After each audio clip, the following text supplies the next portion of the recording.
You're locked into Inception Radio Network, Superior, Wisconsin.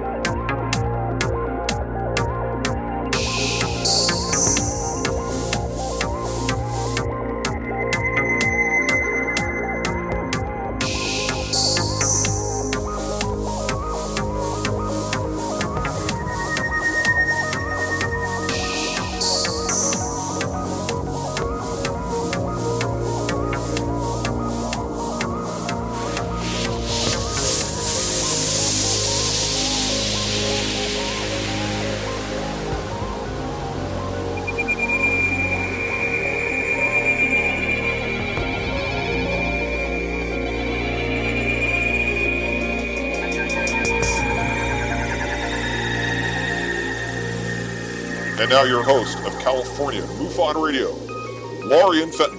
Welcome, everyone, to the California MUFON Radio Show. I'm your host, Lorien Fenton. We're here at Inception Radio Network, the home of the most amazing apps in the whole world. What can I say? I just love my alien and my microphone. I think they are so cool. Well, I hope you guys are having a great week. And it's just been kind of like, all I can tell you is it's been a little nutso around here lately. I did want to read all of you. The new MUFON Journal is out, the September issue, and I did want to read to you the director's message this month because I think it's really important. It's on disclosure, and the title of the article is Disclosure with a capital D. Now, if I can, I should never have clicked on that button, folks. I'm just trying to make it bigger, and it's not working. Oh, there we go. Finally. Okay. Yeah, it's always fun, these reader programs, in Acrobat. Let me tell you, they just, the finger goes up on there, and it actually is pulling the screen down and sideways, and whatever. Okay. Disclosure with a capital quote D, unquote D, by Jan Harzen. People often ask me why MUFON is not more actively involved in the disclosure process. By disclosure, they mean actively lobbying our congressmen and women in Washington, D.C., as well as the U.S. president to come clean on the UFO issue. Now, obviously, MUFON would love nothing more than for a sitting U.S. president to step up to the podium and announce that we have been actively engaging ETs for the past 70 years and that treaties have been struck in whatever the rest of the story is that has been going on for so long. I just don't think it's going to happen. Why?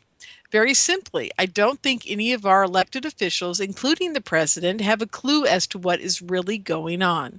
This subject has been so deeply buried inside the intelligence machinery of the United States that even if our elected officials wanted to do something, I don't believe they would have any success in finding out the answers we seek to be able to tell us. Sadly, it appears that those in the know have so well hidden this from our current government that we essentially have a powerful working group, and in parentheses, he uses the word cabal, and that's my favorite word too, folks, cabal. That's parentheses, cabal, and parentheses, that is really running things. So much for representative government. That's the bad news. The good news is that disclosure is just around the corner, and here's why. While the military intelligence community is off running a secret space program traveling to the stars, the private and global space race is already underway and quickly catching up to where NASA is today. The intent of these private companies is to take over the near-Earth market with the intent of colonizing space, the moon, and Mars with average citizens like you and me. These programs are being funded by private industry, including such notable companies as Virgin Galactic, SpaceX, Orbital Technologies, Bigelow Aerospace, and many, many others. And that's just in the United States. Internationally, an equal or greater number of companies are being funded in other countries, not to mention the non-U.S. government-run space programs of the European Space Program, in parentheses, CNES, and Japan Space Program, in parentheses, JAXA, the India Space Program, the ISRO, and the heavy of them all, the China Space Program, CNSA. China is out in front already, putting a rover on the moon and getting ready to launch a manned space capsule to the moon very shortly on a free return trajectory with the ultimate goal of landing men on the moon. And all of this is slated to happen in the next 10 to 20 years or sooner. So, why is this significant? Because if we believe Ingo Swann in his book Penetration, or others who claim that Neil and Buzz saw structures on the moon, or disclosure witness Carl Wolf and several others who claim, and now I have to turn to page 24, which is going to be a feat because I can never get this thing to work right, let alone find page 24. So let's see here, folks. I'll bet page 24 is the last page. I'm just going to quickly buzz through here.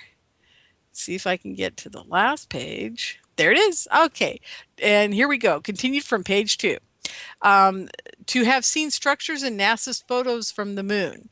Then when we get there, it should be pretty easy to either find these structures or determine these stories are just that, stories. My bet is eventually we will find the evidence that they claim is there. Why do I say eventually? Well, because if we use the Earth as an example and landed a manned space capsule in the middle of the Mojave Desert, because it's nice and flat there, one might come away with the conclusion that there was no intelligent life on Earth. However, over time and with enough exploration, one might find buildings and structures that were long ago abandoned, and with even more exploration, eventually the intelligent life we have been looking for since the beginning of humankind. So personally, I am cheering for these private and other government space programs because the more people we put in space and significantly on the moon and Mars, the greater our chances are of coming face to face with our ET neighbors. Perhaps one day soon we will be bringing back vacation photos of the ruins on the moon and Mars, and if they're not ruins but occupied, then our photos may even include some of our newfound friends as well. Now that would be disclosure with a capital D. Okay, folks, that was Jan Harzen's message to everybody in the new MUFON newsletter, and I get it electronically, and I love it. It's lots of fun. It's got all kinds of advertisements and cool articles and filer's files, and it's got everything in there you'd ever want to know about MUFON, that is for sure. Oh, look, I just found the button that shrinks it, just way after I needed it. So, there's pictures. The Missouri MUFON, they had a party. Oh, this looks like fun. Okay, folks. Now, see, I'm just digressing here all over the place. Just having so much fun in the MUFON Journal. So this reminds me, if you're not a member of MUFON yet, please do become one because we have now gone to color. This is really nice. We're in color now, and everything looks really great in our journal. It's a nice little magazine.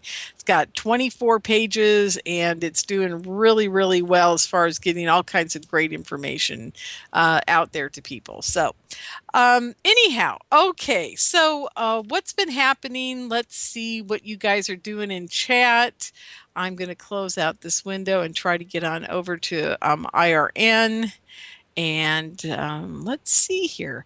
Oh, my guest tonight. Maybe you guys might want to know who that is. Okay, I'm doing something a little different tonight. I usually have people on that have seen UFOs, have talked to aliens, but today I've decided that I'm going to have on a very special person. He is actually a science fiction writer, and he has an amazing website. And if you guys want to follow along with us tonight, we're going to talk about the different designs that he's come up with for his stories, the different artwork that he has in there, the different characters he has. Talk a bit about mind control and super soldiers and that type of thing, because oddly enough, science fiction and that goes kind of hand in hand, and the aliens that he has involved in his books. I'm not sure how many aliens are in there, but we're going to find out. So his name is Rick Friar. And he's with us tonight. And Rick, are you there? I am. Thank you for having me, Lorien. Oh, you're welcome. I'm sorry. I'm looking at the picture of the woman we have up here on Skype, and I almost said Caroline. So, Yes, I had to use another one. I was having a little bit of a problem with my Skype. yes, yes. Well, there we go. So forgive me if I'm calling you a woman's name tonight. I don't mean to. Oh God. No Now, problem. where do we go to see your website so that people can start following along with the fun we're going to have here this evening? Yes, it's the Keepers WW and then the number 3 .com. So the Keepers WW3.com. So that means World War III, the Keepers World War Yes. 3.com. So it's WW. Okay, got it. Excellent. Going there right now. And ooh, I just love this first picture. It is so awesome. I can't even describe it to people. They have to see it for themselves. So, Rick, first off, I don't usually have science fiction writers on my show. I usually have firsthand, hard evidence type of people that are like, yeah, the aliens kind of, they were hanging over my wife and doing strange things to her, or they came through the wall, or the UFO landed in the front yard and I still have a patch of dirty brown grass and, that kind of stuff. So I'm not used to having this. So first off, tell us a bit about yourself. And then if you could, after you tell us about yourself, tell us why you started writing science fiction. And then we'll get, into much more detail after that. Absolutely. Well, I myself think of myself as a science faction writer. I'm not really actually a fiction reader. I read texts, all sorts of scholarly articles. I really deal with nonfiction, in terms of what I choose to read. And that is because I'm just fascinated with truth is stranger than fiction. And so I agree. And absolutely, it is. And from everything you find out, you come to realize, my God, whether it's physics, whether it's the potential for all sorts of intelligent life and what they're doing to affect our reality, whether it's on different planets or different dimensions. All these things are wide open in terms of scientific hard fact. And of course, more and more we come to see that, on the issue of, let's say, aliens, that, of course it makes no sense, the kind of yarn that they were trying to feed us of that we're the only ones in this, universe. I mean, we're not the only ones in this galaxy, let alone the universe. But of course, more and more evidence keeps surfacing, and physics opens the door to dimensional beings, and there's just so many different things. And of course, what we talked about on the last interview, which was the mind control and how that's been widely used. And the fact is that just about any fiction story that could be told is not as wild as reality, and so that's what got me writing fiction. But it's more like predictive. It's more talking, it's like the Da Vinci Code, but more fact based, but trying to tell, what I feel to be a true story just through the lens of fiction. As Thomas Jefferson said, you tell a story through fiction, it immerses the reader so that they feel it firsthand. They are experiencing it instead of just reading about it. And so that's kind of the medium that I chose to use. But I could have just as easily done nonfiction, because my purpose was to talk about subjects that I feel to be very real. Yeah. Excellent. I'm having a little bit of an issue, and I'm not sure if MJ can hear that, but I can hear myself echoing there, MJ. So I'm not sure if it's me or it's Jeff or what's going on here. I mean, Rick, if it's am I echoing right now? No, I can hear myself in your Skype, so maybe the speaker might be a little loud. If you could maybe turn it down a hair. I'll turn it down. Great. Yeah, just a little bit, because you need to be able to hear me as well. Absolutely. Yeah, there we go. Okay. Well, it's very intriguing why you became a writer. Now, what I don't understand, Rick, and don't take this the wrong way, but what happened to your mind to have you come up with all these great sci-fi looking machinery that's up on your website? Is there something going on in there? Well, it's It's just the facts. I'm a real nerd when it comes to just reading, the latest articles on technology. I've had, the ability to come across a lot of pretty high-ranking people that worked in the biomimicry field, and whether at Boston Dynamics, or at Berkeley Labs. And I saw that, in fact, it's happening right now. They're creating, I don't know, have you ever heard of the Wildcat that Boston Dynamics is making, for instance? No, tell us about that. That sounds fascinating. Yes, the Wildcat is the first running four-legged machine that is built as kind of a surveillance and attack drone. So right now it's like, it's self-guiding. It's got a little bit of AI, movement, and it's kind of creepy because this was bought by Google. Boston Dynamics was bought by Google. Boston Dynamics specializes in biomimicry. They have the Atlas humanoid robot. They have the Wildcat running robot, four-legged running robot. They have the Big Dog, which is four-legged, doesn't run, but it's a supply carrier. Anyway, so it's bought by Google. And let me digress on this for a second because I find this to be an interesting scenario. Yeah, please do. No, it's fascinating. So this is an interesting potentiality. Okay, artificial intelligence cannot be programmed. So, you can make a machine very intelligent in a way, but it's not what we are referring to when we say artificial intelligence. It's just a program. It's an extremely advanced program. But what we refer to as artificial intelligence comes through self-learning. And so one of the biggest ways they're trying to generate true artificial intelligence, kind of consciousness, free will style intelligence, is by having relatively simple machines interact with each other. And they even kind of based them off insects. They have these robots, and these robots interact with each other, and they learn from their interactions. And then they're doing this also in virtual ways via computers. Now, let me go back now to Google. Google, being a search engine and, going through and, they have all these, drives and servers and all this information, and it's interaction. It's interacting information that's happening, by the trillions. And, if there was ever a scenario where artificial intelligence could be generated through some virus or whatever, that's the scenario, is a search engine that's just processing all this interaction of the entire world on the net. And so I've been thinking for a while that that's a definite scenario for an artificial intelligence to come about.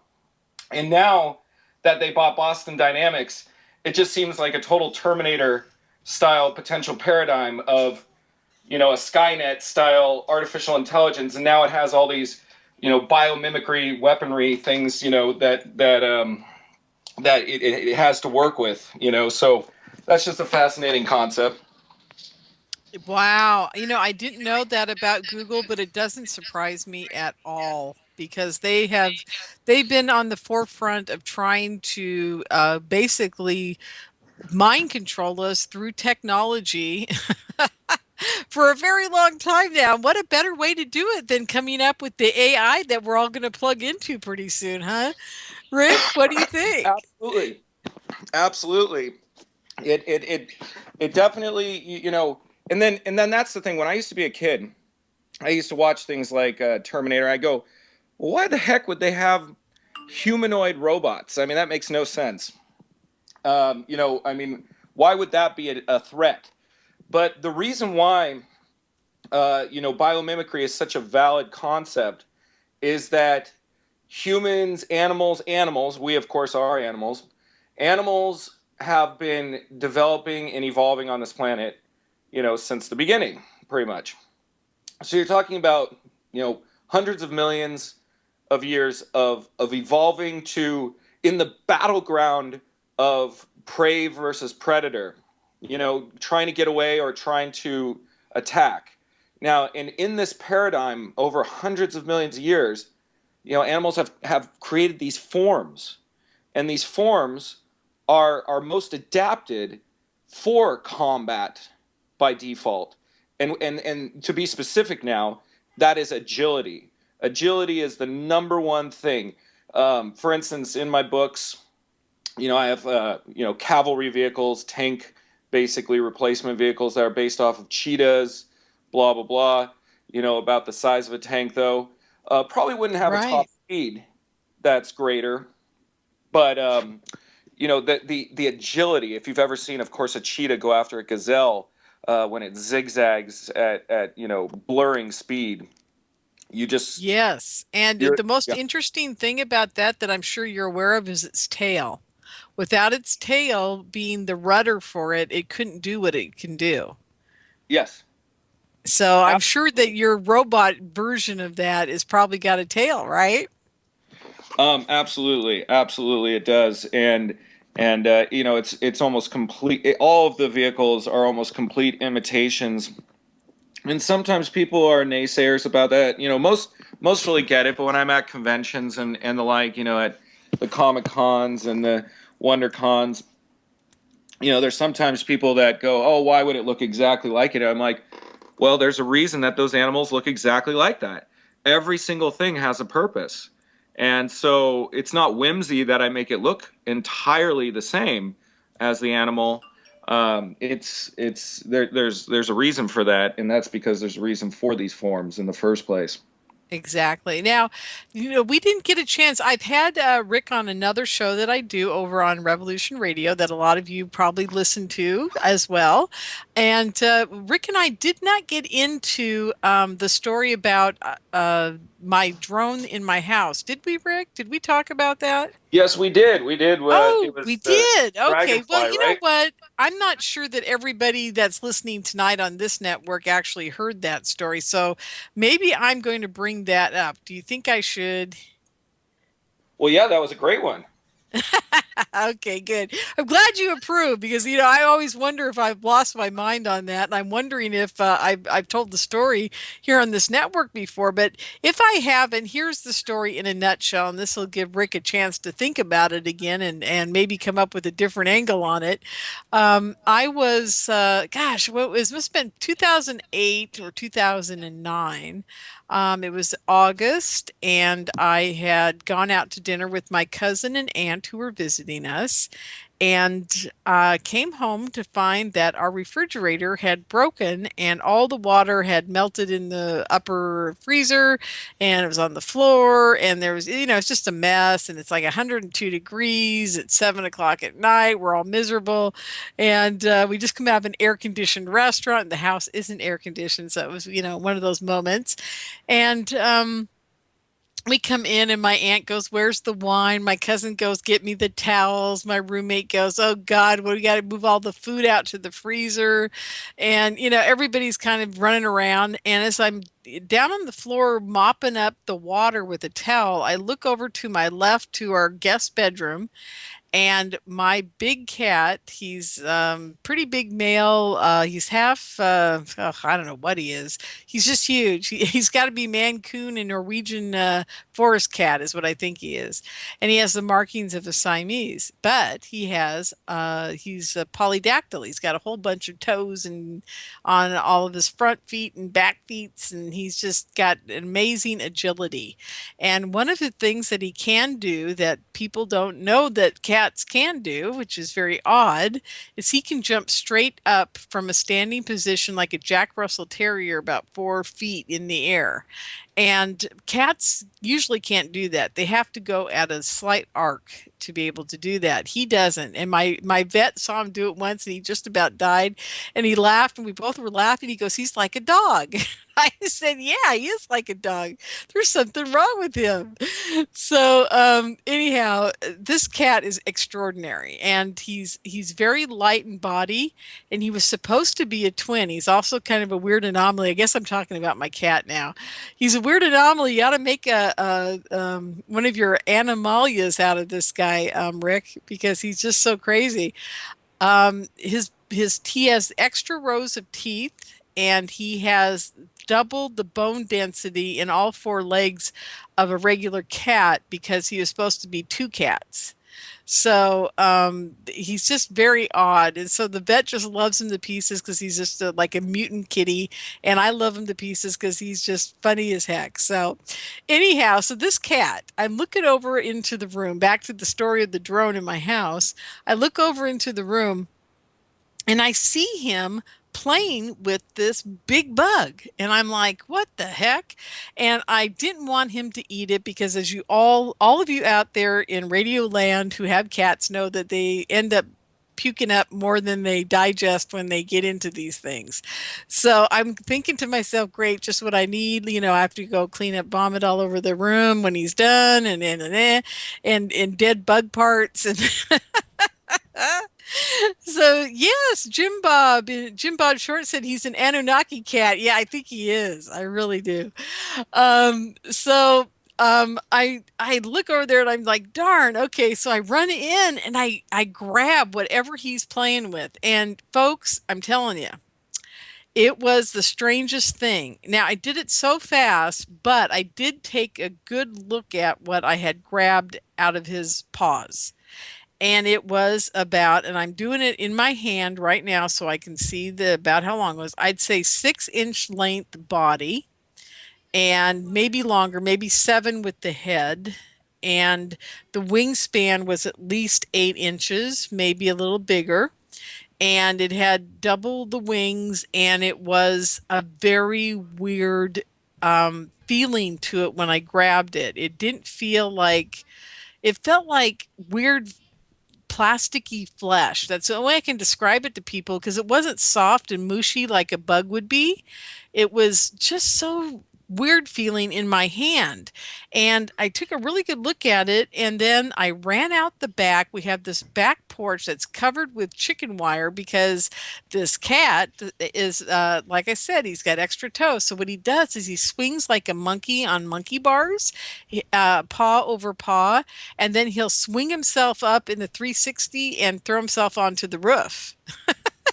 So he had to encase the top as well because he could escape out doing that. Folks, this cat is extraordinary.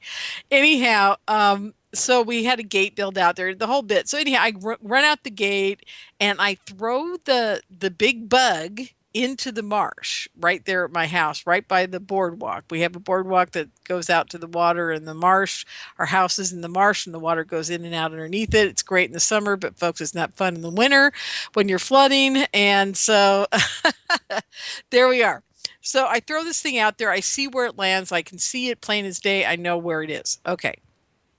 I go back in the house. Don't think anything of it until 6 o'clock in the morning. I pop awake, sitting up in bed going, what the heck? That wasn't a bug. My brain suddenly realized what I was holding, 12 hours later. And I bolt up in bed and I go, Jesus. And I go running out there in my bathrobe and looking for this bug when it's just cracking dawn. I mean, barely light, and I'm looking for it. I'm looking all over and it was not there anymore. But ever since then, I got on the internet and I looked for 6 months to try and find that bug, that particular bug. And you guys, there is no bug like that out there at all. None.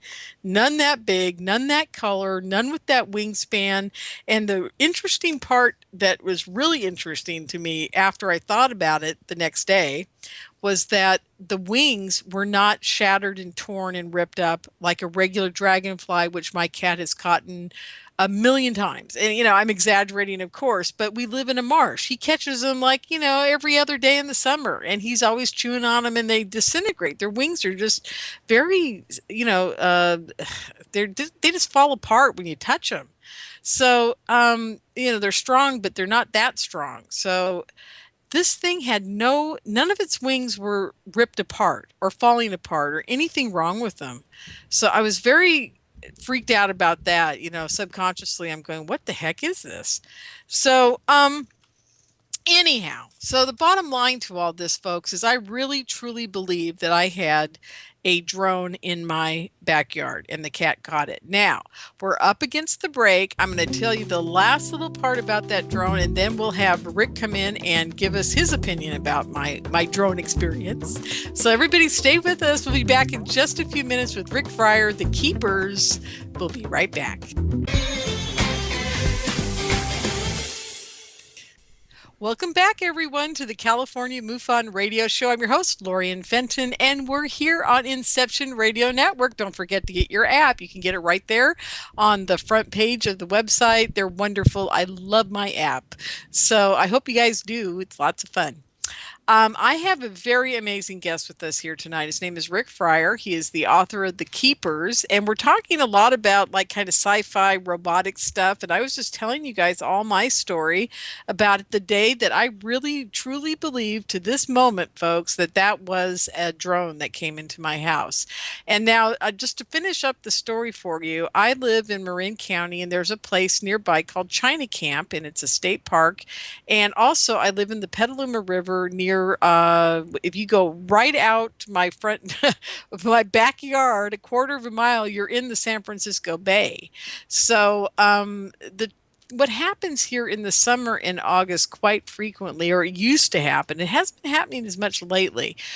We used to have these maneuvers by the Coast Guard, the Marines, and sometimes Navy, and they'd be out at the China Camp doing their war games, and we'd have all kinds of things like that going on. So my suspicion to this whole thing is that some guys were out in a little pontoon boat on my back patio where the if you go out 50 feet, you're in the river, and we used to have a boat dock out there, but we don't anymore. I bet they were going by and they saw my cat sitting up on that. We have a shelf for him out there, and you can see him from the river. I bet they saw him and they thought to themselves, ooh, we're playing with a $500,000 drone. Let's go bug the cat. Because I bet they were practicing flying the darn thing from the boat and back to the boat. That's my guess, and I could just see it happening. You know how guys will be guys. They want to play. So they thought, ooh, let's go harass the cat. So well, little did they know that this cat is not a normal cat, because I'll tell you what, there is no way that dragonfly would have gotten in through that chicken wire if he hadn't been able to fold his wings all the way back and get in a tight space with somebody guiding him, because there's no reason why he would even go in there in the first place, because an animal would not do that. I mean, I don't see any dragonflies doing that. They don't come in there on purpose. They come in there by accident. And there's no way something that big would even get in there by accident. So I can tell you right now, it was boys being boys, and they lost a $500,000 piece of equipment. And I bet they were just as shocked as I was the first time that cat jumped straight up and grabbed that thing and was chewing on it.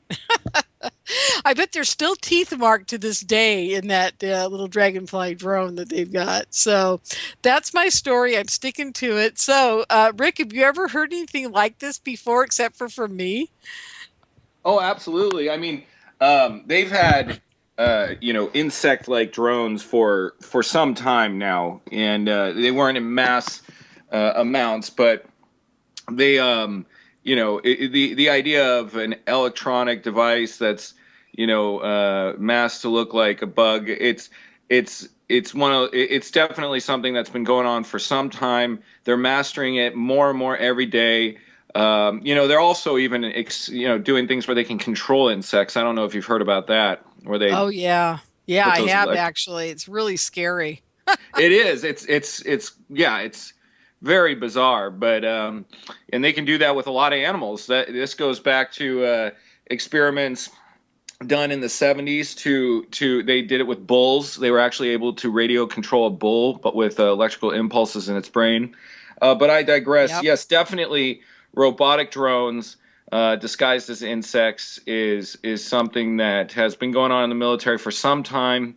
Being that you're the type of people that the CIA and the like want to spy on are people like yourselves. So I would always be inclined to think that they would be spying on someone like you, because let's face it, you're talking about all the things that they absolutely don't want us to talk about, and so they would want to keep their eyes on you. So there's always that chance, and maybe the cat, kind of, got in the way of their surveilling of you by taking it out. You never know, and it's but definitely there are drones disguised as insects, disguised as birds, and the ones that are disguised as birds, have attack capabilities, shooting poison darts, all sorts of things. I mean, the level of capability for the CIA to be able to kill people and to surveil them is so far beyond even what we can imagine already. It's almost terrifying. Well, it is terrifying. Exactly. Thank you for saying that. On my Monday show, that's my, mind control radio kind of. I do a little bit over there, and I do a lot of news, and I do UFOs over there a bit too. But, seriously, and it's not just mind control, folks. It's people control. That's what I'm calling it now, because it's gone way beyond that. I mean, they have the ability to surveil you almost 24/7. The TV show, Persons of Interest, is that what it's called, where they just watch people through all the cameras all throughout the city? I mean, that's scary enough. And what bothers me about this whole thing, Rick, is that people aren't concerned about it. It's just like, oh, it's there. It's like, well, what the hell? Who gave them the right to even do something like that? Yes, it all goes under the auspices of, combating some evil, I mean, the whole terrorism nonsense. Exactly. That was one of the most extraordinarily hyped times, and it's a perfect example. It's like, okay, yeah, 9/11 was horrible. It was horrible. There's no doubt, and a lot of people died. But to constantly live in fear and be turning up the terror alert, color coding, and everything had to be done to stop terrorists, and just every single freedom, every single bit of privacy, we could no longer have because of terrorism, and it's absolutely ridiculous. I mean, we should never surrender those freedoms, but we're not talking about the Cold War when there's 5,000 nukes aimed at us from Russia. We're talking about terrorists who, even at their worst, maybe has one nuke, which is definitely scary. There's no doubt. But I mean, the chances were minimal of that. We're talking about things like, the subway bombings in Spain, and the London Underground and bus, terrorism. 9/11 was by far the biggest. And even that, it's horrible, but 3,000 people dead is not justification to throw our freedoms away. Exactly. I totally agree with you on that. And it's really sad. And what do we do at this point? I don't know if there's a whole lot we can do to get our freedoms back. I feel like we're in a KGB state. I mean, if they wanted to come to my house tomorrow, throw me in jail, and not charge me with anything, and just say we need to keep you in jail for 5 years, they could do it. And they don't even have to tell anybody they took me. Yeah, I mean, that's certainly Guantanamo Bay was basically like Buchenwald. It was a tester. The Nazis used Buchenwald to test out how people would react to that type of tyranny. And, the Germans during that time were living in a world that was easier to manipulate people. They didn't have the internet. And, they weren't inoculated by the experience of Nazi Germany. See, modern world knows Nazi Germany, and so we know something to compare things to and how bad it can get. And that's why sometimes I almost even speculate if George Bush, was kind of maybe a sheep in wolf's clothing, because either that or he was actually one of the best things that's ever happened to America, and this is why. He did just enough to wake us up to the fact that America could turn into a dictatorial state, an authoritarian, totalitarian state. But he was also so inept that people, caught on to his shenanigans, and he wasn't able to do the things that I feel like the military-industrial complex that was backing his regime wanted to do. You know, they wanted to suspend elections, for instance, because Right. you got to suspend elections. We're in a worldwide war on terror. And, you know, they wanted to create a dictatorship. They wanted to shut down the media and all dissension. They wanted to up Guantanamo Bay from, 5,000, Muslims to, 500,000 Americans like you and me that talk about stuff they don't want us to talk about. They wanted to go to war with Iran, which would have launched a war with China and Russia. They wanted to do all these things and they failed. And now here we are 6 years after Bush, and a lot of people are like, oh my God, I just can't believe how weird that time was. I mean, just always panic, turn up the color coding. What a bunch of fools we were. But, you got to go through it to realize it can happen to you. And so whether it was purposeful or not, the Bush regime might be one of the best things that ever happened to this country, because we got just enough of a taste of the propaganda and the nonsense to realize that we could fall for it. But it was unsuccessful ultimately on its grand plan. And now we can sit back and think about it. And even a lot of Republicans go, oh my God, that was such a weird time. I can't believe how full of fear we were. Yep, here. I got to say, Rick, I think you're right on about a lot of this stuff. Well, we're kind of going into politics now, and the California MUFON Radio show is, it's kind of like looked down upon here, but Yes, no, I hear you. I'd rather talk about aliens anyway. Because you know what? I like a little politics thrown in with my aliens and UFOs. So there you are. Now, here's where we should go, Rick. This would be a lot of fun. If people out there want to go to the website, I have some pictures I would love for you to look at, and Rick and I will talk about them a bit. Well, Rick will talk about them. I'll just ooh and ah. It's called The Keepers, and that's plural, and it's WW3 for World War III. .com, thekeepers, ww3.com. So follow along with us, and Rick and I are going to take you on a little journey through his Animalian project. Animalian project. Is that how it's pronounced there, Rick? Yes, the Animalian projects, absolutely. Great. So why don't you first off just start telling us about each one of these as we go down the rows here, and give us just a taste of why you created them and what book they're actually in that we could find them in, or if they're in a book at all. So the vast majority are found right from the very first book. The new ones that are later found are the Wind Scorpion, largely. That's the main one that's found later, and that's found in the third book. So yes, what I basically did was took, and I worked on the trilogy for some time. It was a lot of research put into it, and 1,800 pages altogether. So I worked a long time on this project. So when I first start working on it, and for instance created the Colibri, there was no evidence out there that they were working on this. Now it turns out that they are working on hummingbird-like drones and vehicles. And the reason why is simple, because the hummingbird is incredible on so many levels. Not only can it move, again, I was talking about agility. That's the big separator. That's the big thing that animals have that vehicles that we create did not tend to have. A tank moves in a wide arc. Can't really, zigzag like a cheetah. A helicopter is not agile at all compared to, let's say, the way a hummingbird moves, up, down, left, and right with, in a split second.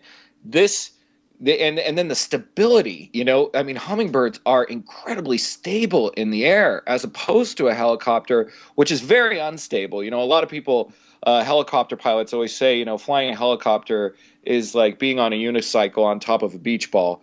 It's an incredibly unstable vehicle, and it's very hard to control. So I took things that, so it wasn't just whimsy. And then it turned out these things were happening.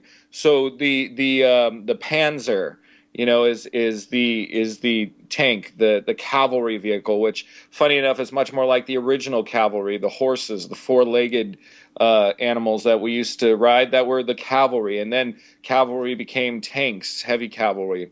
So then now I have this potential near future have heavy cavalry once again, be four-legged, but now machines instead of actual animals, but based off of animals. And then the sky cavalry helicopters are referred to as sky cavalry. I have these be based off of hummingbirds, and then I even created a new branch of vehicles and fighting divisions, which is the sky infantry, and that's what the colibris and the hornets are. They are riding in hummingbird winged chariots, and as you can see, their torsos. They're so awesome. I gotta tell you, I just love. I wish I had one. Me too. Oh gosh, One what day. I give for one. Yes, and so they're sky infantry, and so they have their hands free, which is always a big element of infantry. They fight, without a joystick and all that. It's not like a vehicle fighting. It's more like an extension of their body, and this is achieved through they are actually flying it through direct brain technology interaction, which I'm sure you're aware. I mean, this is nothing new. I mean, there's so many private companies right now that have arcade games that you can operate via your mind. There's prosthetics that you can operate via your mind, all using different ways to do it. Some have actual electrodes in the brain that attach to nerves and neurons.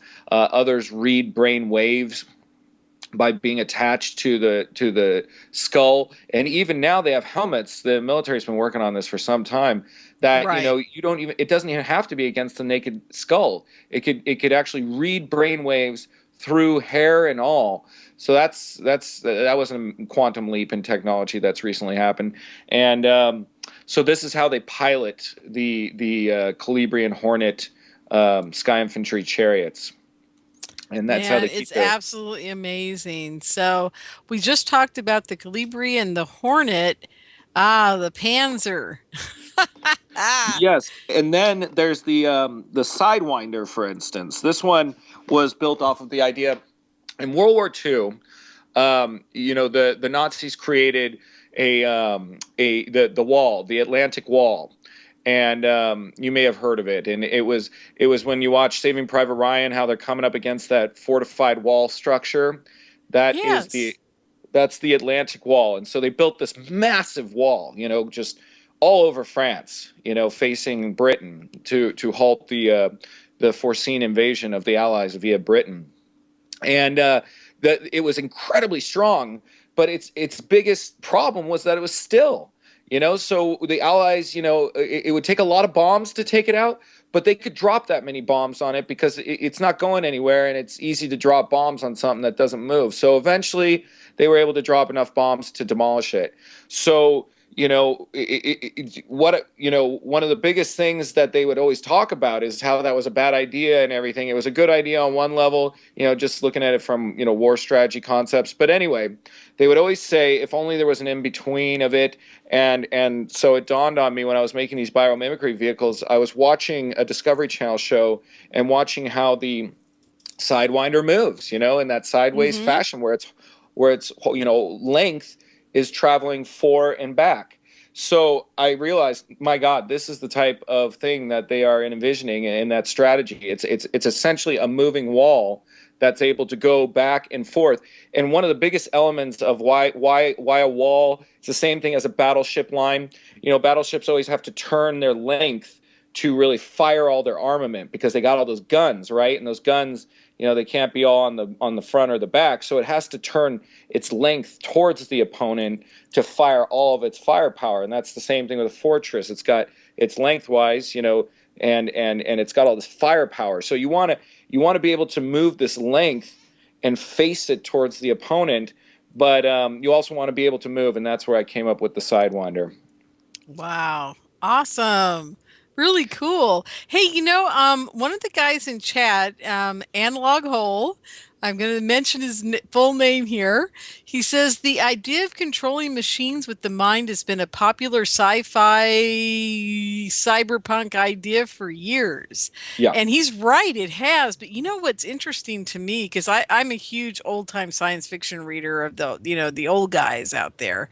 And I just, what scares me the most about this whole thing, Rick, is that it's actually happening now. So It's not Absolutely. just sci-fi anymore, folks. It's the fact that it's real. That's what's really freaking me out. I mean, I hate to say it. And, this ties all into the alien things that we're going to talk about in the second hour tonight. But anyhow, so let's get back to the pictures here. So this is cool. So the Delphin. What what Yes. what what was that all about? Yes. Yes. So this is the dolphin. The big, as you can see, it's standing, in the water like a dolphin does.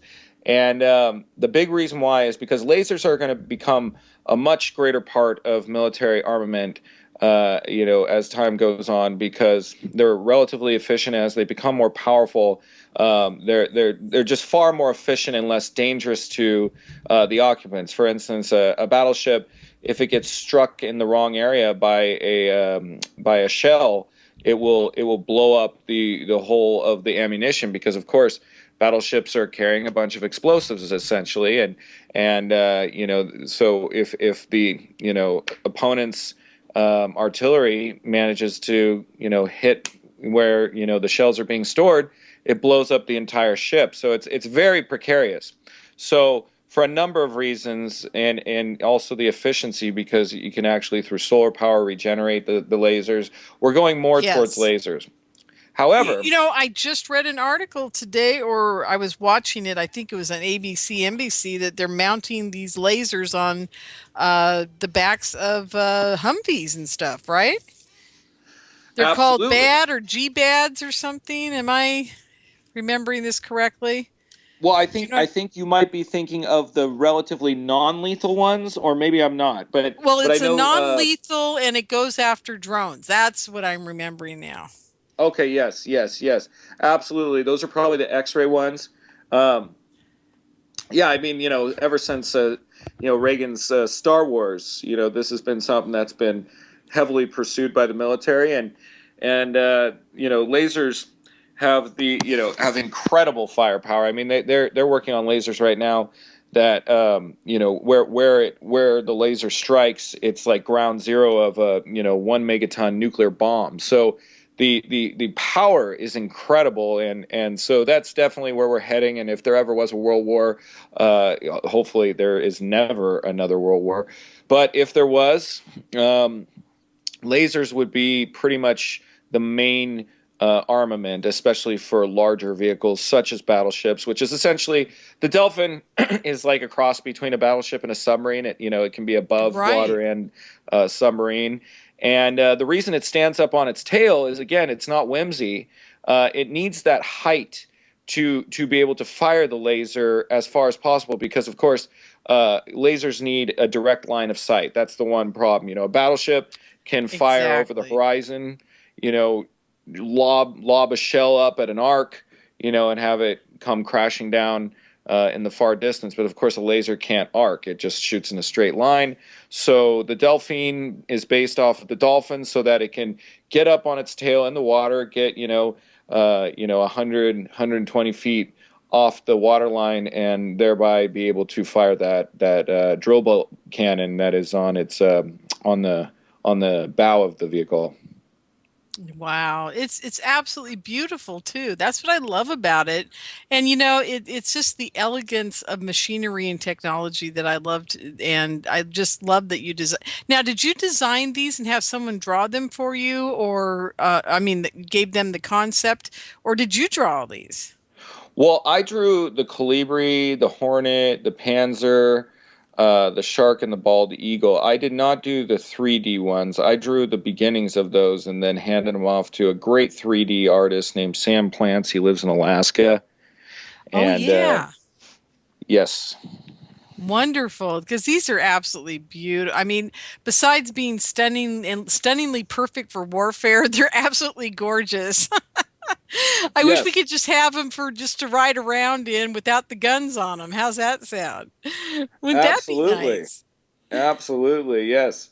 And I mean, that's the thing. There are going to be civilian applications, of course. Like rescue vehicles should be, these rescue helicopters. They're always, a little known fact in the rescue community is that those rescue helicopters are constantly going down, because they're in, when they're saving people in stormy waters, or in, if they're trapped up on a mountain and the winds are just turbulent up there.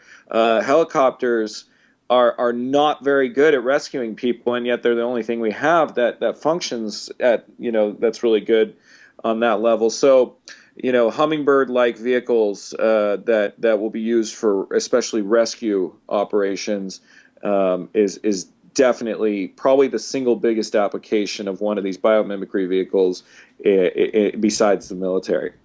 Thank God for that. And what bothers me, well, I guess it doesn't bother me, Rick. What it really does, what upsets me, is that I believe that our military has had this type of technology for a very long time now. And we're just hearing about little pieces of it here and there, Yeah. And what's interesting about it to me is that they probably have that already, and they're probably just not letting anybody know about it. What do you think? Do you think they're that far advanced that they're just not telling us? Oh, absolutely. Well, now, I mean, the thing is that, the line blurring between the military-industrial complex and what I believe to be, an intergalactic military-industrial complex, it's just different tiers of the same concept. So what I mean, the lower tier of the military-industrial complex here doesn't know about the further technologies. But as you go more and more up the ladder, I mean, now you're dealing with technologies that are supplied to them from extraterrestrials, just like we, supply high-end James Bond style espionage weaponry to, let's say, a converted, guy in the Taliban that we converted and turned and made into one of our agents, and then we give him a top of the line, infrared, drone that can, see through different things. Hey, oh, Rick, I can't believe it. I'm sitting here listening to you, and there's this button popping up, break, break, break, break. So, okay, no. Hey, folks, we got to take a break here. I was just being fascinated. So we'll be right back with Rick Friar right after this. Stay with us. Welcome back, everyone, to the California MUFON Radio Show. I'm your host, Lorien Fenton, and we're here on Inception Radio Network, and it is the California MUFON Radio Show, as you all know. And you know what time it is? It's that time that Lorien says to you all out there, have you been to a MUFON meeting near you? That's my question, because I've been harping on it now for almost 2 years. Oh my God, it's been almost 2 years I've had this show going. I can't believe it. Maybe it's only been a year. I don't know. We're going to have to go check that one out, huh, MJ? We're going to have to go look at my anniversary and have a party that night, I suppose.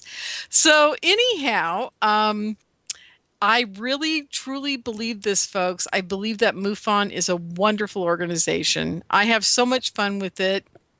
I love putting on my meetings every month. I love having everybody get together. The biggest day of the month for me is my MUFON meeting. And the happiest moment of my month is sitting at a table of 35 people. I always get to sit at the head of the table with our guest speaker, which is always a lot of fun. And I sit there and I look down the table, and everybody's talking to their person next to them, and everybody's having a really good time at the dinner afterwards. Now, I know they all have a good time at the meeting as well, but I really love to see people that you would never expect to be sitting together at a meal. I've got 20-year-old guys with 75-year-old women that are sharing stories of things that have happened to them that is just mind-boggling. And some of them have never had anything happen to them like moi. The only thing I've had is my drone and my possible triangle UFO when I had my weekend of awakening. And that's it. So I've never had the aliens in the bedroom. I've never had anything exciting. I've never had a reptilian pop into my living room like Barbara Lamb. I never had anything that much fun, but I can tell you this: I've had the helicopters, I've had quite a few of those types of experiences. But it's just amazing to watch everybody having a good time, and I have people driving from all over the state in Northern California to come to my meetings, and I'm happy to have them. I'm happy to have you. If you live in Northern California, do please come to the meetings near you, because super, super important. Ruben Uriarte has his meetings in San Jose. Cynthia Siegel has hers in Sacramento. If you live down in the LA area, there's the Orange County MUFON, and the new LA MUFON is back. So we have them as well. So it's not like if you live in California, you can't get to one, because they're everywhere. And there's a new one starting up near San Diego. So please, please, please, if you can't get to California for a meeting, please go to the one near you, because I know that MJ, who's my producer here at IRN, is the state director of, oh my gosh, it's Michigan, right, MJ? Please pop in and tell me I don't have the wrong state. He's going to let me know here. I know he'll do it in chat or something. Let's see. Anyhow, so I know that Lorien? he's the director. I'm sorry, what was that, MJ? Lorien, it's Wisconsin. Wisconsin. Thank you, sweetie. No problem. So, hey, before you go, tell the audience what you guys are doing for your meetings. Are you doing them on Skype? And how are you handling those over there? We're working on, I have a conferencing number, so we're just doing them by conference right now, but we're going to work on using a Skype 2 video here soon. Oh, cool. but That's wonderful. We have See? We're a little low on investigators, though, but we have a couple taking tests right now that I know, so we're going to have more help. We definitely need the help in Wisconsin here. Okay, you guys heard that, didn't you? Thanks, MJ. I No really problem. appreciate it. So you guys heard that. It's Wisconsin, and they're in they don't have a meeting like I have, where you'd go run into the senior center and then off to the restaurant and all that and spend the day with us. But you at least get to meet up with your buddies online and have a good meeting that way. So there you go. So if you're in the Wisconsin area, I'll bet MJ would even let you listen in on a meeting if you were in Michigan or Minnesota or somewhere else too. I bet he would.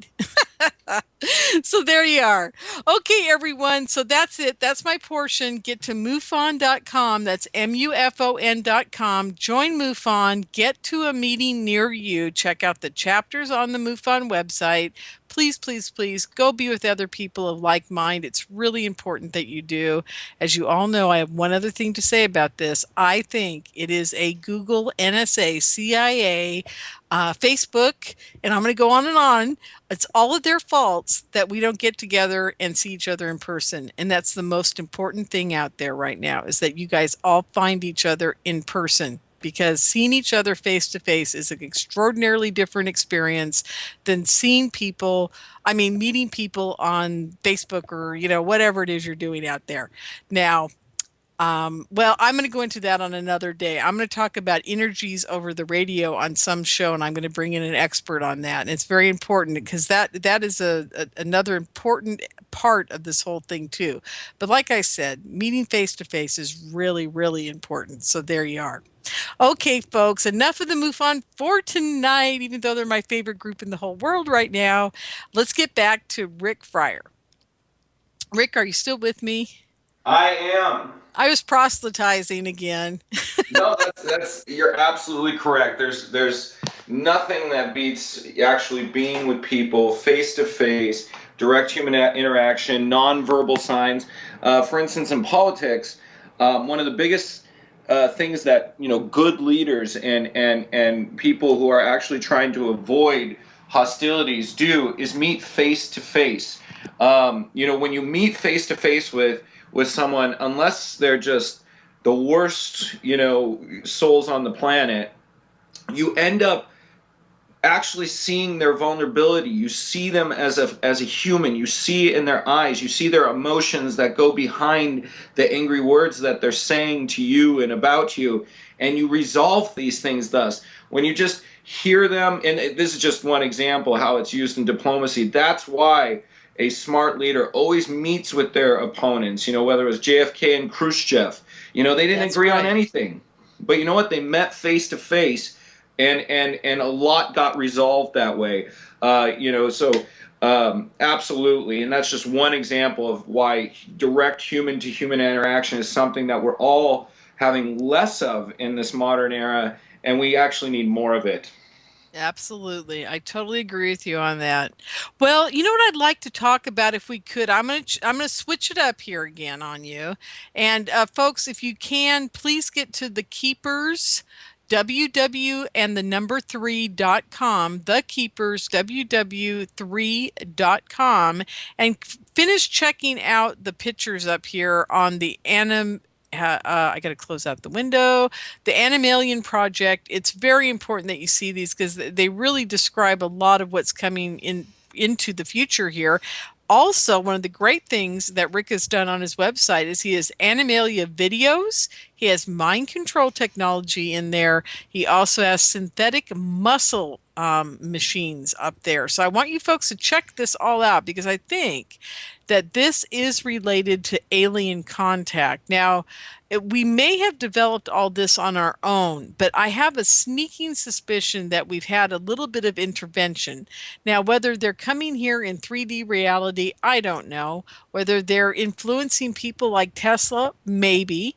Whether it's angels or devils or a technologically advanced species, I don't know either.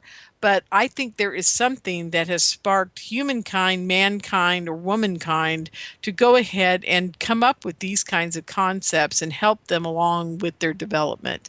So having said that, Rick, what's your feelings about that? And do you think that aliens have been involved in us developing technology to the point we have today? I do. I think that there's definitely been quantum leaps that have been aided by aliens, and there could be a number of reasons. It could be like when we provided the Stinger shoulder-launched missiles to the Taliban and to the Mujahideen in Afghanistan to fight the Russians, and and then we can work off of it and develop stuff based on that. But I definitely think there's been intervention, and the biggest thing I think that aliens intervene on is mainly our politics. They're trying to keep us dumbed down and not realizing that there's more to our existence except, capitalism, warfare, and all these, nationalistic things that just keep us stuck on a very low base frequency, and it's purposefully prohibitive of growth. And one might say, okay, well, that's just elites.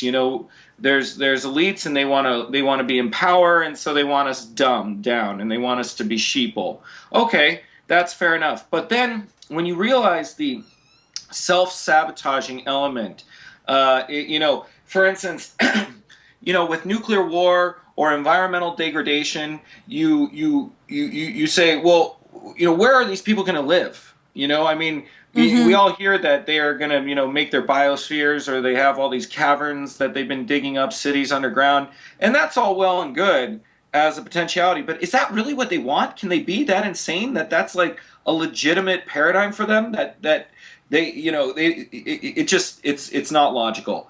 There's a self-destructive element to this, and that only comes when there's an outside force that is not of this earth, and therefore doesn't have anything to lose with destroying this homeland of ours. And it's very similar to when the CIA or the KGB would get involved in, let's say El Salvador or some other relatively small second, third world country, and they would put criminals that were far too off kilter, just sociopathic and not very intelligent, the types that would never actually be able to be in power on their own, just total psychopaths.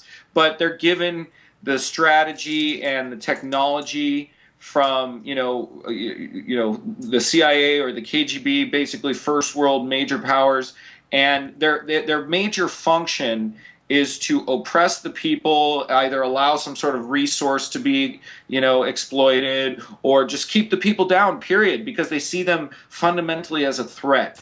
And this is where I really do see aliens taking place. So do they supply technology? Yes. And do they do a bunch of other things? Yes. But I think the biggest fundamental that they do is they just have infiltrated our system, and they put criminals into power that are just psychopaths that are happy to live the good life like a pirate. A short and merry life have we. They don't care if they're destroying the planet. They don't care about anything. It's just they live high on the hog with their overlords having them in power, and they're happy to destroy the planet. They're happy to get us in wars that could be entirely, to the point of almost annihilation. And so that's what I think they're doing. I think the aliens intervene here on some grand, almost Cold War, and neither side's really good or bad. It's just like the Cold War. There's just combating powers. And their espionage services are battling over us like we did in Afghanistan, like we did in El Salvador. And it's an intelligence, game. It's a battle of operatives, of espionage agents. Yes, exactly. And well, now let me ask you this. I know you've got another book coming out, and you'd mentioned to me that you're using aliens as part of the characters in the book. Is that true? And how are you relating them to, let's say, your other books that are out there? Maybe what we need is a little synopsis of the first books, and then you could tell us a bit about your upcoming book. Yes, absolutely. So the Keepers is, of course, I'm a peace activist, so I'm trying to avoid World War III. So what I do is I show how World War III can happen. I show how an authoritarian dictatorship can come about in this day and age of democracies, relative democracies in the first world. And people, when they read the biggest thing that people love about the Keepers, especially the first one, is how believable everything is, including this rise to power of this dictator named Geyserek, who is effectively the main character. He's not, he's kind of like Hannibal is in Silence of the Lambs. He's not the main character. Clarice is the main character. Logan is the main character in my book, but Hannibal steals the show. That's like Geyserek. Everyone just can't help but love Geyserek. He's not he's not a protagonist, but he's also not an antagonist. He's kind of like Hannibal, except in the sense that like you like him, even though he's kind of a psycho, and he's incredibly charismatic, and people always go, God, I could see myself voting for this guy. I mean, I love this guy, but of course I could see where he's taking everything. And even when I know he's such a manipulator, I almost love him more. He's just so good at what he does. He's such an alpha, and he's so intelligent, and his arguments are so well done that, but that's the purpose, is to show people how they could be manipulated, and therefore, allow them to, if they ever see this, to make sure not to fall for it. And then there's a bunch of other things. So it's kind of an interesting concept, because Geyserek has both bad and good sides, and it's up to the readers to decide, what's the bad and what's the good. That's for them to decide. But some of the good sides are that he is fighting against the corporations and all that, which is, in my opinion, of course, a good thing. But he ends up kind of getting absolute power corrupts absolutely. So it tells that story. There's so many layers to this story. It's a moral tale. It's a character tale, just about characters and how they grow and how they evolve and how they devolve. And it ultimately centers around World War III. So, the first book shows the build-up to World War III, and eventually his taking over of the world and putting everyone into an underclass where they're incredibly well taken care of, but they are nonetheless an underclass. And they're happy in a lot of ways, happier even than their previous lives, but they're nonetheless an underclass. And there's that whole kind of, interesting concept there of liking their life better, and yet nonetheless they are by default slaves. So it's a conundrum of how to feel about it, because they're healthier, their lives are better overall. They're around their loved ones. Everyone's living longer. Everyone's relaxed. You know, it's you know, they're having more experiences. They're seeing more of the world, and yet they are slaves. So there's dealing with that whole conundrum, and then basically the second and third ones just deal with you know, Geyseric's you know, devolution. You know, just the power corrupts him, and you know, and you know, there's a lot of just action and adventure weaved in between. So does he end up drinking and doing drugs and in rehab? No, because he's actually one of the biggest elements of Geyseric is something he calls the formula, which is, you know, he wants people to be empowered, and so he you know has this methodology to create health and train out the mind, body, and spirit. And by default, what he ends up creating also is super soldiers that are able to, you know, of course, help with his imperialistic desires. Yeah, boy, he sounds like a dictator in the making, you know? Absolutely. Oh God, I like that. Well, okay, so and then you're writing a new book, and there are aliens involved in this, right?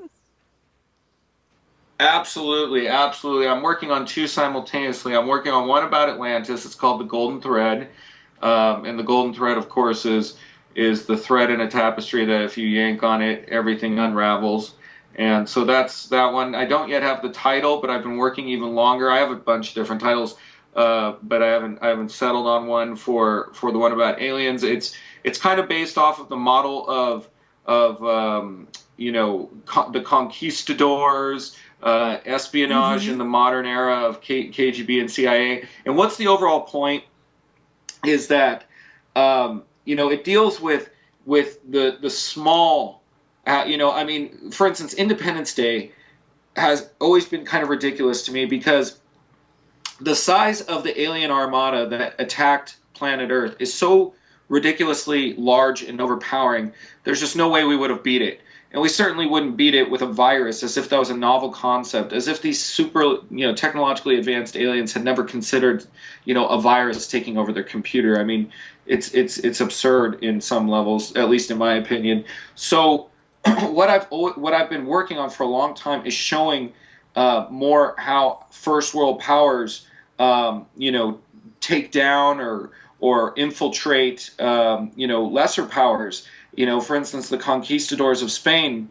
You know, it wasn't the Spanish Armada that came over and destroyed the Aztec Empire. It was a relative few conquistadors who were, you know, the dregs of society. You know, criminals.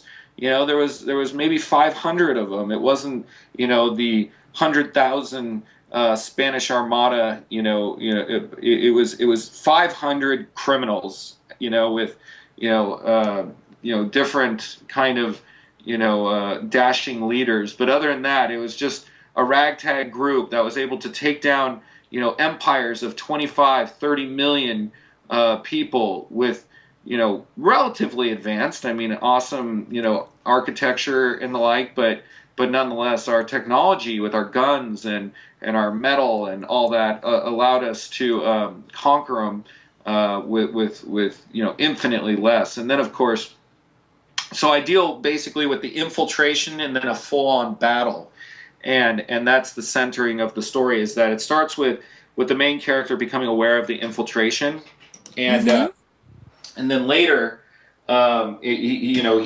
he becomes aware that a full-on invasion is happening. But of course, this invasion is nothing more than basically a you know, what would be like a Navy SEAL, you know, a team, you know, taking over the whole world, but essentially like an alien Navy SEALs team. It's not an army. It's not a full-scale invasion. It's just like a team of special forces. And that's all they need because their technology is far more advanced and everything like that. So that's a compelling thing because, you know, the way I develop it, it shows how entire armies are fighting basically, you know, a few aliens in you know, their extraordinarily advanced, battle gear and And I weaponry. totally agree with you on that premise about the whole Independence Day movie because, honestly, if you really look at all that, you just go, seriously?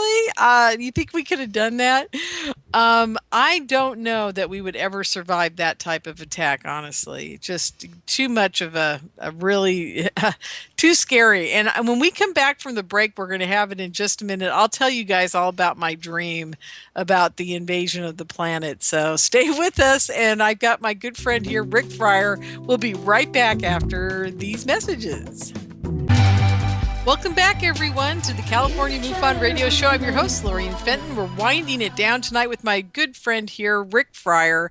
He's been wonderful. He's been on a couple of my shows, and he's just an amazing guy, writing all kinds of amazing, well, I don't even want to call it amazing. It's way beyond amazing science fiction that'll blow your mind, and he calls it science fact. So I'm not sure, folks, that what those guys were writing about 100 years ago. It's all come to fruition, and who knows if Rick's stuff won't come to fruition in the next 20, because that's how much faster it's happening now, and it may even be sooner than that for what we've been talking about tonight. A lot of it's already happening, so it's pretty amazing to me. And the whole premise of his new book coming out about the aliens attacking the planet, but it's only a Navy SEAL type team of aliens attacking. I think it's going to be a wonderful book, and I can't wait till it's out. And at some point, we'll have Rick back on, and he can tell us about his experiences with shadow people and all kinds of crazy things that have happened in his life. But for tonight, we're just going to talk books and aliens and that type of thing. So here's the deal. As you all know, I don't like to take phone calls because it's just too hard on my poor little brain cell that I've got left over here at 57 years old, because I was there in the 70s. I don't remember much of it, but I was there, and I think what's left over can't take too much distraction at this point in my old age. So what I'd really love for you to do is, if you're with me in the chat room, go ahead and type a question in there for Rick. We'll be happy to ask him. I will always take your questions in chat. I will always put your comments up. I'll always talk to you. You know that. So get into the chat room. It's at inceptionradionetwork.com. Just click on the chat button, and you should go right in there. There shouldn't be any problems at all getting in. So I hope you do, and I hope we get all kinds of fun questions here any minute now. So, Rick, we do have one question already. Are you ready for it?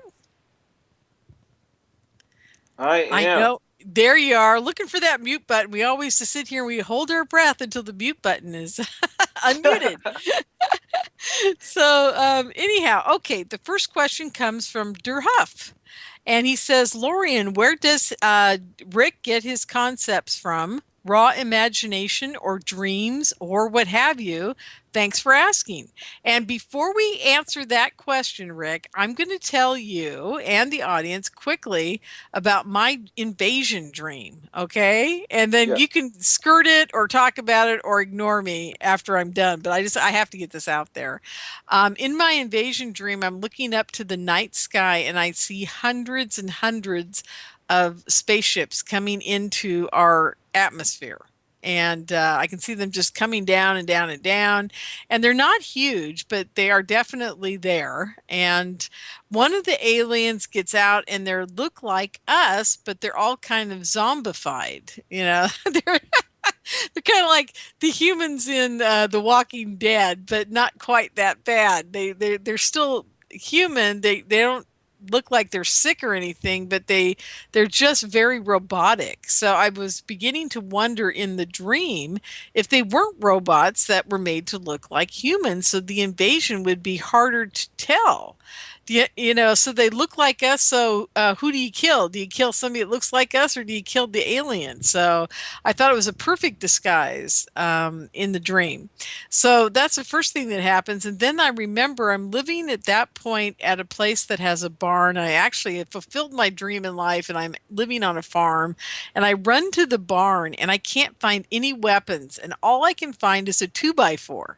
So I take a 2x4 and I pound in a whole bunch of nails so they're sticking out the other side, these big long ass nails.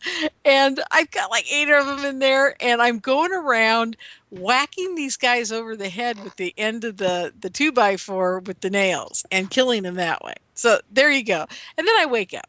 But that's my invasion dream. So what do you think about that whole thing about the aliens looking like us? Before we get into that question from Durhuff, which we will get to. Well, I mean, for one thing, there's so many, it is interesting how sci-fi ends up kind of coming around to being more true. It seems like our instincts. Anyway, it used to be kind of looked down upon when we'd have these humanoid aliens in science fiction, movies or whatever. People would be like, oh, they're not going to look like humans. But you know what? They're actually coming to find out that scientifically it would make sense that the humanoid form is something that intelligent life would evolve towards.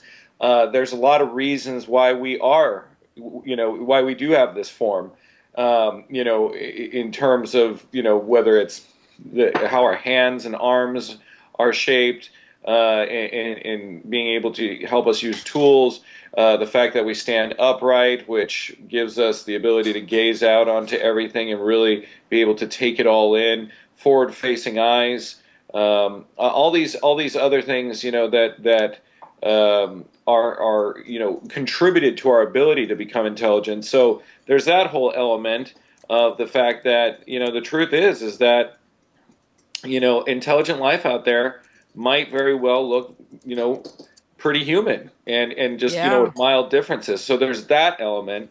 And then in terms of them being in disguise, there's so many things to that, like you said, robots, shapeshifters, and everything like that. There's all sorts of things that your brain could have been thinking about and processing in your dream. There's no doubt that the ones that infiltrate, do whatever they need to and can to look like humans, and who knows exactly which ones they are. But there's obviously a lot of talk on that. You're well aware of that. All of the reptilians, and I definitely believe that's an archetypal alien form. The reptiles, are an archetypal, very strong type of creature, and whether it's on that note, it's almost believable that they're finding a lot of things. For instance, they're finding a lot of humanoid footprints in archaeology from 400 million years ago. But if you look at these footprints, and they've said it, they're like, it's humanoid, but it's not. It's kind of like a mix between a raptor and a human. So it's probably, and this is the scientists talking. They're like, oh, I can see why people say it's human-like and why there's speculation that there was humans living 400 million years ago on Earth. But it's actually more like a raptor, but it does kind of have an in-betweener, so it's some species we don't know about. But what if it was, the reptiles had reached a civilized, an intelligent life form, the humans of the reptiles instead of, us of the mammals. I mean, then it makes you wonder, are the reptilians, just actually ancient Earthlings? So that's a concept exactly. there. I totally agree with you on that. That thought, totally. Yep. I wonder about those darn reptilians all the time. Anyhow, we need to get on to our questions because we only have about 15 minutes left in this show. I can't believe how fast this has gone again. Darn. Okay, Durhoff's question again. Where does Rick get his concepts from? Raw imagination or dreams? Or... Well, I almost entirely get it just from reading nonfiction. I research. I'm a big technology buff, and I visit Berkeley, all the time, and just interact with all the biomimicry. They have a huge biomimetic, division going on there, and then just interacting with all sorts of all sorts of the leaders in this field, and just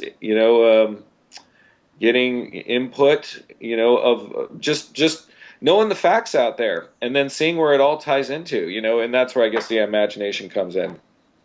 Right, exactly. Wonderful. Now we have a question from Mark Ian Schwartz. And you and I, we're going to give a little background on Mark here. Mark was supposed to be on the show with us tonight. Hi, Mark. I know you're out there listening because you got your question in. And Mark is a really amazing guy. I met him at a MUFON meeting, and he's had a UFO experience. So the next time we're on together, Rick, we're going to bring Mark on as well. And we'll have an evening of everybody talking about their experiences. We may even bring on one more person and just have kind of like a big free-for-all. And I think it'd be a lot of fun. I think everybody out there loves hearing about everybody's experiences, especially if it's people as intelligent as you and Mark and the other people I've met at my MUFON meeting. You guys really are very articulate at describing what has occurred for you. So I think it's important that people hear it from a very articulate mind, and you and Mark are definitely those kind of people. So I'm very excited to have Mark on with us next time. But here we go. Here's Mark's question for you. Rick, do you believe aliens visited our planet years ago to mine for gold like Zachariah Sitchin believes? Well, I used to think that was odd, because at first, when you find out, it's like, oh, well, you hear these things like all the gold on the earth would fit into, a base the size of the Statue of Liberty's base, into a volume, which is not very big. Meanwhile, there's meteorites, or not meteorites, asteroids that are out there that have 100 times that amount of gold in them, and so you're going, well, why would they bother with the Earth? I mean, it would be a lot easier just to take it out of asteroids and the like. But after doing a lot more research, I've come to find out that the Earth's core has something insane, like a trillion pounds of gold in something insanely large, where it's like, okay, well, if that's what they were going for, then that makes sense. So maybe they were taking gold out of the Earth's core. And there's a lot of reasons why the Earth has such a dense amount of gold. And in fact, our solar system, I was just recently researching, has some of the highest gold content out of the entire galaxy. For whatever reason, we got lucky. There was some sort of hypernova, the largest of the supernovas that creates gold. That's what creates those heavy metals. And the hypernova was very nearby, and so there's a ton of gold here. So it could be. And now, I was skeptical of that notion at first, but then when I found out that the Earth's core has that much gold in it, and the solar system in general has such a high gold content, it could be. And of course, gold is an impressive material, and it never corrodes. And there's a lot of technological reasons to use gold. So for incredibly high tech technology, which. So there's a lot of reasons to believe that could be true. Yeah, exactly. I agree. Hey, I'm in the chat room right now, and I'm haranguing everybody because usually J3, Sky33, Carol, Bill NY, the whole gang in there is usually bombarding me with questions, and tonight they're just chatting it up about all kinds of stuff and listening intently, and I don't think they have anything to ask you tonight. So I'll give them like 30 more seconds to quickly throw a question in there, and if not, then I'm going to start throwing them at you. Poor Rick. He's going to get pelted by Lorien again for the rest of the show. So come on, you guys. Oh, no, let's hear something. I like the question. Let's see. They're all thinking. I see little thinking caps going on by all their names. They're all like, There we go. Well, so far nobody's got one. Okay, let's see. I'm going to come up with one, and then maybe there'll be a couple more waiting for us. So here we are. So what is your opinion about the alien mind as compared to the human mind? What do you think the differences are there, and how would you write about that within your story? I mean, I guess that's my question. How are you going to write about that in your story? Well, that's a great question, actually, because that really hits on the head of how I developed these aliens. I being that, I was speaking of, a moment ago about archetypal forms and why they manifest, such as the human form, and that goes to also archetypal traits. There's the reptilian trait, which is kill first and ask questions later. It's a very survivable trait. It's very selfish, and it doesn't feel much pity, and it's a very strong type of trait, and that's why I could see these reptilians being a very powerful alien species. Then there's the cranial, which is actually more similar in a way to insects than to higher orders of animals. They're very they're very collectivists. They can do amazing things. I mean, look at termite mounds. These tiny little insects build these massive ornate interior structures, and ants and all that. I mean, here they are, these little insects, and we think they're just these whatever, lesser, for lack of a better word, creatures, and yet look what they do. Look at the amazing. So, it's an odd dichotomy that the kind of cranial spirit can do such amazing things, and yet in some ways is inferior too. And that's how I kind of see the Greys. They're very intelligent on some levels, and they have amazing technology, but they're also very bland and very they're missing that zest and that spirit, that creativity, that thing that so they have an upper limit to how powerful they can be, because even though they're brainiac kind of way of being allows them to have incredible technology, they're also very lackluster. Yeah, that's for sure. They're pretty boring characters, aren't they? They are, and they're very they're like robots, they or computers. They can calculate, but they can't create. They can't come up with ideas very well. They're more like copycats, and that's how I kind of see it. Like they're and then the Pleiadians. I do believe in I don't know if they're in the Pleiades, but I do believe in this concept of these kind of tall, thin, ethereal, kind of, for lack of a better word, hippie aliens. They're much more peaceful, No, I have to cut in right now. I just got to say, I've always felt that way about the Pleiadians myself, Rick, that they are my long lost hippie cousins from another universe. I just want you to know that. Yes. Good time. Oh my God, that's funny. I could smell them wearing patchouli oil and rolling vapor joints, Yes. So there you are. Absolutely. And then I've often imagined the Syrians, as well, at least that's how I imagine them in my storylines, as kind of like the Spartans, like hardcore, like lots of spirit on some levels, like lots of heart, but fighters, and a little more structure. So there's kind of different areas of the spectrum. Like in a way, the Pleiadians are kind of more closer to the reptilians because they do their own thing. There's not much structure to the way their way of being. And the Syrians and the Greys have similarities because they're much more structured. It's just to differing degrees. Like the Syrians are like the Spartans, like hardcore trainers, but they have a lot more heart than the Greys. But nonetheless, they have more structure and discipline to their approach, and so I imagine them as very military, militaristic, and whereas the Pleiadians. Think that they might be the characters that were described as the gods and the like the where'd my brain go? The the Olympians. There we go. Jeez, it took a while to get that one out. Do you think those might be the aliens that they're doing that were depicted as those? Absolutely, especially the warlike ones. I think those are the Syrians. Yeah. Okay, cool. Yeah. You're not going to believe this, but we've got 5 minutes left in the show, and now we got a barrage of questions. So here's what we're going to do. We're going to do what I call the 5-minute, 1-minute answer. Okay.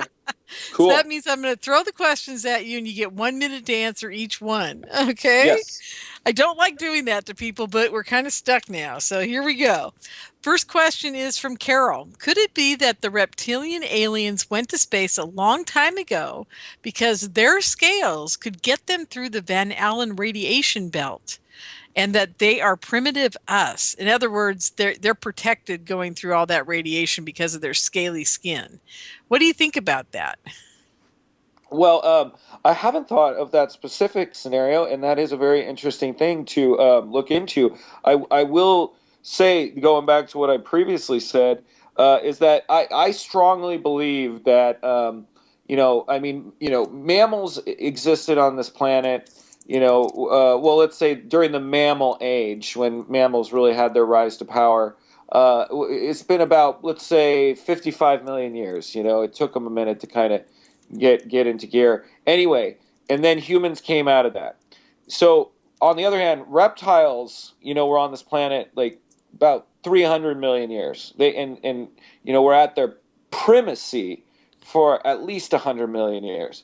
So it's logical to believe that they evolved their own form of intelligent life that did eventually leave this planet, and for whatever, the meteorite knocked it out here, but they went on to establish colonies, and that these are the reptilians.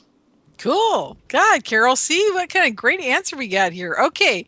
Billy in New York, he has 2 questions. The first one is, during abductions, do you think the aliens use some sort of mind control in order to suppress the fear and suppress the memory of the person being abducted? Well, absolutely. And in fact, we have that now. We have that technology and have had that for some time. So one can only imagine that aliens, of course, have that technology.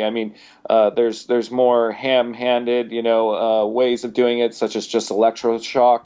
This was what we were talking about with mind control on the previous interview. Exactly. Exactly, how they suppress the memory of it through electroshock, through different drugs, and radio frequency interruptions into the brain, targeted radio frequency. So yeah, absolutely. Well, you know what? We have about a minute left in the show, and I have to read you this, Rick, because you're going to love it. J3 in the chat room said this. He said, the space hippies use space weed to control your mind. Yes. I love it. That's great. That's what it is. So, what else can I say? But, their mind control probably is a form of space weed. It's probably based in a THC type of environment that gets in there and gets all those memories to part loose of the actual neuron process and go to that place in our brains that just store stuff away behind a locked door. So who knows, they may have a special drug that we'll just have to ever find out about at some point. So absolutely. Anyhow, what a great show. Rick, thank you so much for being on tonight. And I want everybody, please, please, please go visit Rick's website. It is The Keepers, thekeepers, www.3.com. Go check out his amazing video page, the Animalia page. Get his books. They're absolutely amazing. So there you go. It's going to be really awesome for you to get your hands on his books. And Rick, where can they get them? On Amazon. It's right now in ebook form. Only ebooks because of course when Borders disappeared and Barnes and Noble is on its last legs, I just decided to do the ebooks. Yeah, I don't blame you at all, but definitely look up his books, and you can look up by author. That's Rick Friar, Friar. Rick Friar. Okay, everybody, have a great week, and we'll see you next time on the California MUFON Radio Show. Good night.